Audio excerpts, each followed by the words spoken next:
Hello and welcome you all in Study Darbar. Hi, this is Abhishek Tiwari.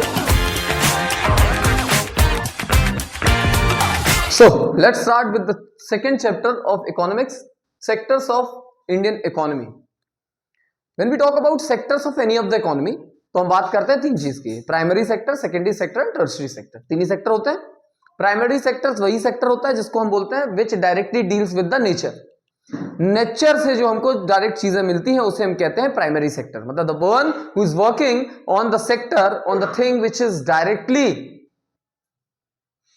Taken out from the nature, like agriculture, dairy farming, mineral का extract करना या mineral industries जितनी होती हैं, ये सारी चीजें किसके अंदर आएंगी?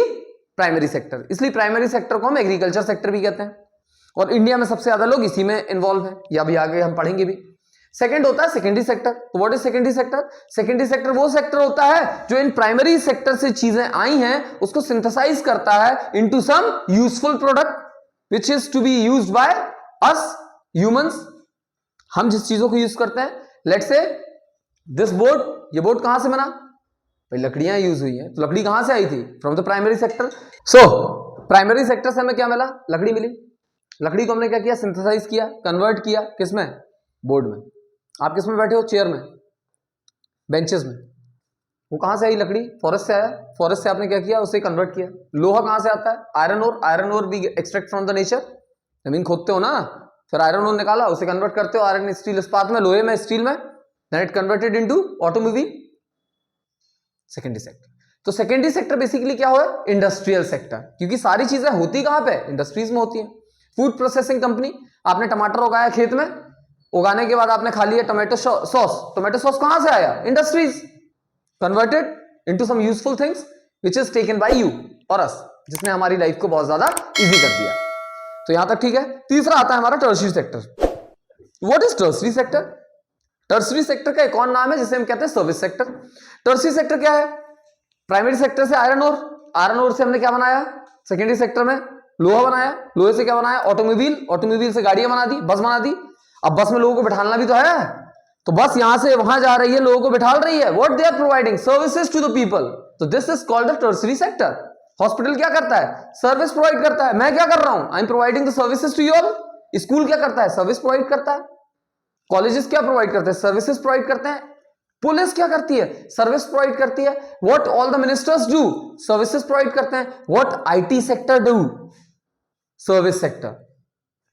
यह कहलाता है टर्शियरी सेक्टर. एक और इंपॉर्टेंट क्वेश्चन है, प्राइमरी सेक्टर और टर्शियरी सेक्टर को जोड़ने का जो काम करता है, प्राइमरी सेक्टर और सेकेंडरी सेक्टर को जोड़ने का काम जो करता है उसे हम टर्शियरी सेक्टर कहते हैं. Tertiary sector is known as the bridge between the primary sector and the secondary sector. Primary sector और सेकेंडरी सेक्टर पे दोनों के बीच में ब्रिज बनाता है कौन? Tertiary sector. कैसे बनाता है? Let's say raw material are extracted from where?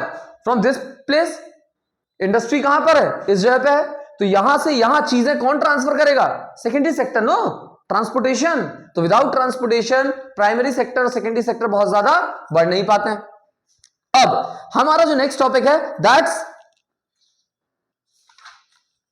Comparing the three sectors. तीनों सेक्टर को अगर हम कंपेयर करें तो कंपेयर कैसे करते हैं? हमारी जीडीपी में सबसे ज्यादा पैसा किसका काउंट हो रहा है?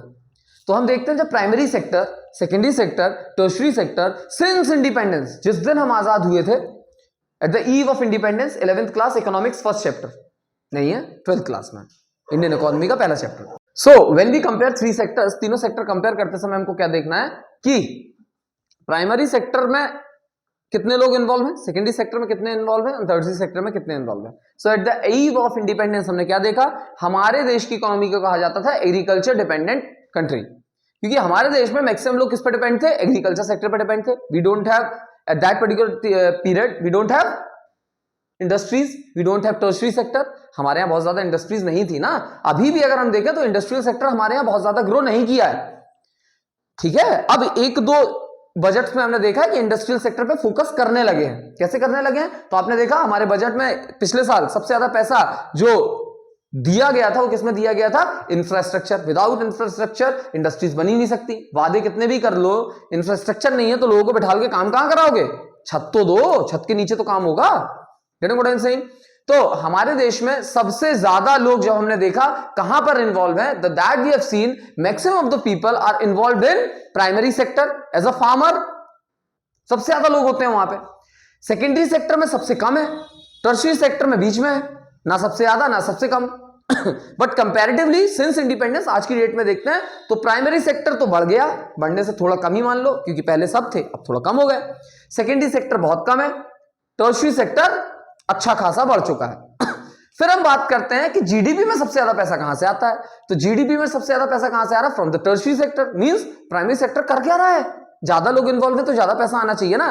यहां पे क्वेश्चन पहले आएगा जीडीपी क्या है, तो what do mean by GDP, gross domestic product. एक सिंपल डेफिनेशन की अगर बात करें तो within a financial year, within a financial year का मतलब क्या है, from 1st of March to 30 from 1st of April to 31st of March, ये जो पर्टिकुलर ईयर होता है 365 डेज का, इसे हम कहते हैं फाइनेंशियल ईयर। कहीं लिखा नहीं है, maximum of the country in the world इसको एक्सेप्ट करती है कि इसे हम फाइनेंशियल ईयर लेते हैं, कहीं नहीं लिखा कि फाइनेंशियल ईयर घोषित है। आप कभी भी कर सकते हो, इन फ्यूचर माइट भी हमारा जो फाइनेंशियल ईयर है वो भी 1 जनवरी से स्टार्ट होगा, 31 पे खत्म होगा, हो सकता है और होना भी है, बातें चल रही हैं ऐसी, ठीक है। तो यहां पर जब हम देखेंगे with in this 365 days financial year, तीनों सेक्टर से कितना आउटपुट आया है, आपकी इनकम कितनी आई है, total receipt and total income from this particular sector, इसे हम कहते हैं क्या, जीडीपी। तीनों सेक्टर का आउटपुट जोड़ा, तो भैया सबसे ज्यादा पैसा कहां से आ रहा है, टर्शियरी सेक्टर से आ रहा है, जहां पे हमने देखा क्या, सेकंड सबसे ज्यादा पॉपुलेशन इन्वॉल्व है। सेकंड नंबर पे कहां से आ रहा है, प्राइमरी सेक्टर से आ रहा है। थर्ड नंबर पे हमारे पास इंडस्ट्रियल सेक्टर से आ रहा है, इंडस्ट्रियल सेक्टर में लोग भी कम है, बट ऑब्वियस है। तो भाई प्राइमरी सेक्टर में इतने सारे लोग इन्वॉल्व हैं, बट देन टू वहां पे इतने कम पैसा क्यों एकोमोडेट हो रहा है, क्यों कम आ रहा है, तो यहां पे हमारा एक और कॉन्सेप्ट चालू होता है जिसे हम कहते हैं डिस्गाइज्ड अनएम्प्लॉयमेंट या disguised employment. You are employed but disguisedly, what do you mean by with this word. तो यहां पे आपको मतलब समझ में आएगा कि किसी जगह पर जरूरत 5 लोगों की है काम करने की, लेकिन वहां काम करने के लिए कितने लोग रजिस्टर्ड है, 10 लोग। कितने लोग रजिस्टर्ड हैं, 10 लोग हैं। मतलब वहां पे या तो 5 करें या 6 करें या 7 करें या 8 करें या 9 करें और या 10 करें, आउटपुट तो इतना ही आएगा। तो 5 लोग यहां पर क्या है, एक्स्ट्रा है, वो वहां ना होकर कहीं और अगर काम करते तो हमारी जीडीपी में उसका पैसा एकोमोडेट आता ना, अकाउंट होता ना। तो these people are nothing in the name of job, for the sake of job, for the sake of name only, they are being employed in that particular sector, लेकिन वहां से उनका आउटपुट कुछ भी नहीं आ रहा है। समझ आ रहा है, same kind of theory was there in Karl Marx. Karl Marx आपकी अगर थ्योरी पढ़ोगे, Das Kapital is the name of the book, तो वहां पे पता चलेगा मैं क्या बोलना चाह रहा हूं, ठीक है। अभी उतना समय नहीं है, 2 दिन बाद आपका पेपर है, तो in short I am just explaining you the topics. समझ आ रहा है। तो कैसे हमने कंपेयर किया, सबसे ज्यादा लोग कहां पर एम्प्लॉयड है, इन द प्राइमरी सेक्टर, लेकिन सबसे ज्यादा जीडीपी में हमारा पैसा कहां से आ रहा है, फ्रॉम द टर्शियरी सेक्टर। हमेशा याद रखना, किसी देश को अगर डेवलप करना है, अगर क्वेश्चन आता है कि तीनों सेक्टर में सबसे ज्यादा सेक्टर कौन सा बूम पे होना चाहिए, सबसे ज्यादा सेक्टर कौन सा होना चाहिए, that's the secondary sector. If you going to compare India and China, लगभग सेम टाइम पीरियड पे 2 साल का करीब गैप था, इंडिया और चाइना दोनों इंडिपेंडेंट दोनों को मिली थी, but where India lies present in the terms of economy and where China lies, ये आपको दिख रहा होगा अंतर। समझ में आ रहा, क्यों, क्योंकि चाइना आज की डेट में फुल्ली इंडस्ट्रियल सेक्टर है। वर्ल्ड की मैक्सिमम कंपनीज का जो प्रोडक्शन होता है कहां से होता है, फ्रॉम चाइना। समझ में आ रहा है।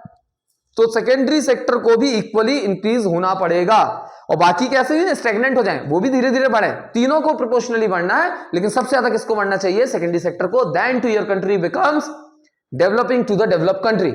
आई hope this is clear to you. Primary sector and tertiary sector in India, that I have already told you all. Then comes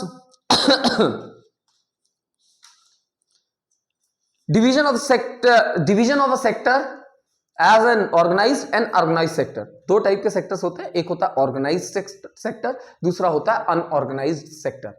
नाम से भी समझ रहा है, जिसमें सारी चीजें आपको ऑर्गेनाइज फॉर्म में दिखें, सारी चीज आपको क्लियर हो, without before going into that particular job everything is told to you, what all things you have to do, क्या टाइम पीरियड है, क्या क्या चीजें बेनिफिट्स आपको मिलेंगे, कितनी छुट्टियां होंगी, पेड लीव मिलेगी नहीं मिलेगी, आपको कितने महीने काम करना है, या कितने महीने काम करने के बाद आपकी परमानेंट जॉब हो जाएगी।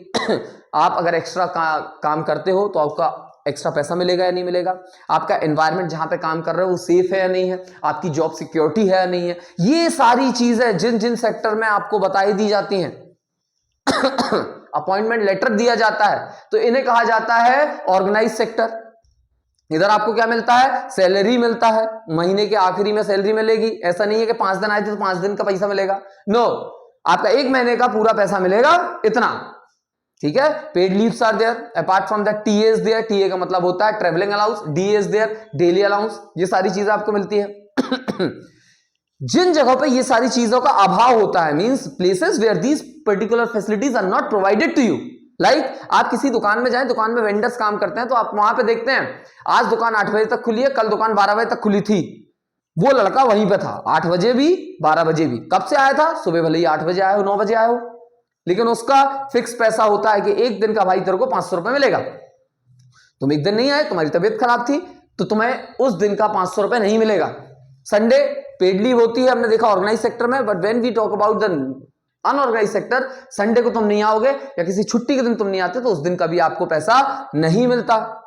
आप अगर 8 बजे आमतौर पर बंद होती है और अभी फेस्टिव सीजन चल रहा है, उस दुकान को अब 12 बजे 1 बजे 2 बजे तक खुली हुई है, तो उस लड़के को, उस बंदे को एक्स्ट्रा पैसे नहीं दिए जाते एज अ बोनस कि भैया एक्स्ट्रा वेजेस आपको दें, ज्यादा काम कर रहे हो।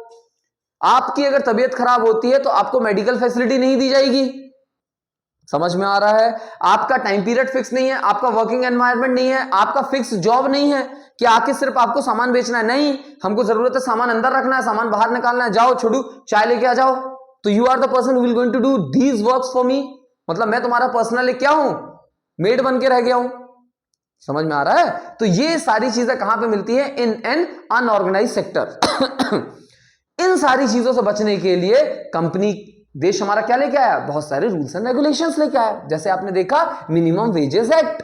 मिनिमम वेजेस एक्ट क्या है, जिसमें आप शोषण ना कर पाओ, किसका, द पीपल, नीडी पीपल, जो आप यहां काम कर रहे हैं, कि भैया तुमको मैं 200 रुपए दूंगा, काम करो, 200 रुपए में किसी का खाना 2 टाइम का खा पाएगा, वो खुद भी नहीं खा पाएगा, फैमिली को कैसे सर्वाइव करेगा, नहीं कर पाएगा। तो मिनिमम वेजेस एक्ट लेके आए। मिनिमम वेजेस एक्ट मतलब this particular amount has to be paid to the people, अगर वो आपके यहां काम करता है, एक दिन का इतना पैसा फिक्स देना है। कंपनीज एक्ट आए हैं, बहुत सारे अदर एक्ट्स भी आए हैं, जिसके कारण हमको पता चलता है कि अगर आपके साथ कुछ अनफेयर चीजें हो रही है, you can directly approach to the court, you can directly approach to the government and complaint out there. समझ आया? I hope this particular thing is clear to you. What else is there in this particular chapter? Sectors in terms of ownership, public and private sector. Now, sectors in terms of ownership. Ownership के terms में sector को हमने divide किया। अभी हमने किसके terms में देखा था? Organized and unorganized. अब हम देखते हैं sectors on the basis of ownership. Ownership का मतलब होता है मालिकाना हक। एक होता है public sector, दूसरा होता है private sector. ये जो मैं कर रहा हूं, इस इंस्टीट्यूट का मालिक कौन हूं? मैं। इधर पे गवर्नमेंट का कोई इंटरवेंशन है? नहीं। गवर्नमेंट ने कुछ यहां पैसा दिया है? नहीं। ये कौन इसको चला रहा है? मैं। इसमें कोई भी चीज है अगर मुझे चेंजेस करनी है तो कौन करेगा? मैं। गवर्नमेंट का कुछ है? नहीं। तो इसको कहा जाता है private sector. There are multiple schools, school private भी होते हैं, स्कूल पब्लिक भी होते हैं। पब्लिक स्कूल से मतलब केंद्रीय विद्यालय, नवोदय स्कूल, जितने भी स्टेट बोर्ड गवर्नमेंट स्कूल होते हैं, ये सारे स्कूल को कहा जाता है गवर्नमेंट स्कूल या पब्लिक सेक्टर। हॉस्पिटल्स आपने देखे होंगे, प्राइवेट हॉस्पिटल भी है, गवर्नमेंट हॉस्पिटल भी है। गवर्नमेंट हॉस्पिटल वो है जहां पे पूरा का पूरा पैसा मैनेज किसके द्वारा किया जाता है? बाय द गवर्नमेंट, उसे कहा जाता है पब्लिक सेक्टर। प्राइवेट सेक्टर उसे कहा जाता है where it is owned by the private people, group of people और एन इंडिविजुअल। यहां का मैनेजमेंट कौन करेगा? ग्रुप ऑफ पीपल और इंडिविजुअल, वही लोग। तो ये सारी चीजें किसमें आती हैं? प्राइवेट सेक्टर में आती हैं। तो 2 सेक्टर होते हैं, एक होता है प्राइवेट सेक्टर, दूसरा होता है पब्लिक सेक्टर। पब्लिक सेक्टर का ही नाम होता है government sector, PSUs, public service unions. I hope this is also clear to you. So I hope these particular things are clear to you. इतना ही था इस चैप्टर में, nothing else in this particular chapter. जल्द ही जब पूरे chapters के वीडियो बना लूंगा, एक दिन last, before the last day, I'll going to give you what all important topics you have to revise on the last day of the exam. Till then, thank you.